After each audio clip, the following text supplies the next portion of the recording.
Hello, bachcho. Let's read out the question first. A cylindrical capacitor is filled with two cylindrical layers of dielectrics with permittivities epsilon 1 and epsilon 2. The inside radii of the layer are equals to R1 and R2 greater than to R1. The maximum permissible values of electric field strength are equal to E1m and E2m for these dielectrics. At what relationship between epsilon R and Em will the voltage increase result in the field strength reaching the breakdown value for both dielectrics simultaneously? So basically question में क्या है उसे understand करना होगा. सो देखिए, यदि मैं side view देखूँ, ठीक है ना, सिलेंड्रिकल कैपेसिटर है, बाकी मैं यहाँ पर साइड व्यू देखूंगा. सो साइड से मुझे इस तरीके से दिखेगा सर्कुलर पार्ट उसका. सो जो इनर लेयर है उसका रेडियस हमें दे रखा है R1 की इक्वल, और इसके लिए परमिटिविटी कितनी है एप्सिलॉन 1, ठीक. और जो आउटर लेयर है इस सिलेंड्रिकल की कैपेसिटर की, ठीक है ना, सो वो कितनी है एप्सिलॉन 2, उसमें परमिटिविटी एप्सिलॉन 2 है, और इसका रेडियस कितना है R2 के इक्वल है. ठीक है, इतना क्लियर हो गया. सो हमें क्या फाइंड करना है, हमें फाइंड करना है relation in between epsilon R and Em. For what?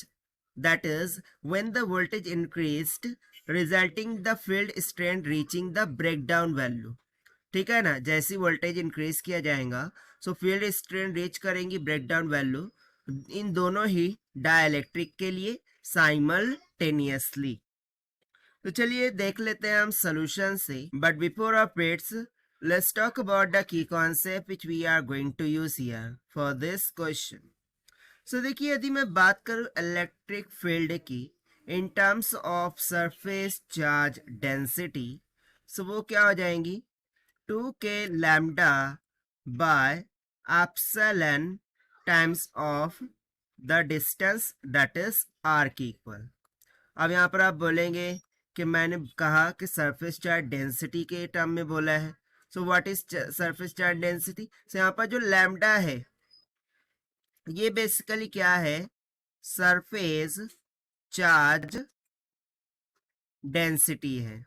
इसे हम कहते हैं सरफेस चार्ज डेंसिटी. तो डिस्टेंस है, एप्सिलॉन क्या है, मीडियम का परमिटिविटी है, और के क्या होता है, के एक कांस्टेंट होता है जिसका वैल्यू होता है 1.4 पाई एप्सिलॉन नॉट के इक्वल. ठीक है, तो बस इसी कंसेप्ट का हमें यहाँ पर यूज करना है. सो अकॉर्डिंग टू क्वेश्चन, यदि मैं मानूं कि जो इनर सरफेस है उसके लिए सरफेस चार्ज डेंसिटी लैम्डा है, सो जो आउटर सिलेंड्रिकल लेयर होंगी उसके लिए भी तो सरफेस चार्ज डेंसिटी सेम ही होंगी, that is lambda. While we are increasing the voltage, so जबकि ब्रेकडाउन वैल्यू हो रहा है, ठीक है ना, फील्ड स्ट्रेंथ क्या हो रही है, ब्रेकडाउन हो रही है, बट यहाँ पर सरफेस चार्ज डेंसिटी चेंज नहीं होंगी. सो हम सिंपली क्या करते हैं, जो इनर वाली लेयर है उसके लिए इलेक्ट्रिक फील्ड स्ट्रेंथ लिखते हैं.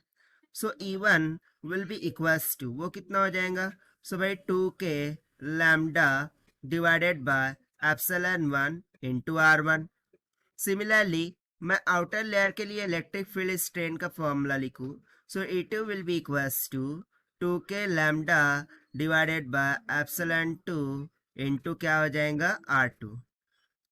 अब जैसे कि हमने बोल रखा है कि सरफेस चार्ज डेंसिटी यहाँ पर चेंज नहीं हो रही है, सो यदि मैं दोनों की सरफेस चार्ज डेंसिटीज को इक्वेट कर दूं, दैट इज लैम्डा, सो यहाँ से लैम्डा क्या निकल के आएगा, E1 into epsilon 1 into R1, dividend में क्या चला जाएगा 2k, and that will be equals to E2 epsilon 2 into R2 divided by 2 times of k. से यहाँ से 2k से 2k कैंसिल हो गया, और हमें एक सिंपल सा रिलेशन मिल गया कि इलेक्ट्रिक फील्ड ना, फर्स्ट के लिए इलेक्ट्रिक फील्ड हमें कितनी दे रखी थी, E1m, ठीक है ना, into epsilon 1 into R1, this will be equals to E2m into epsilon 2 into R2 के इक्वल. और देखिए यही हो जाएगा हमारा आंसर फॉर दिस क्वेश्चन, जो कि हमसे बोला गया था to find out, and this we have found by using the electric field formula. So this is the required solution. I hope you understood well. Best of luck. Thank you.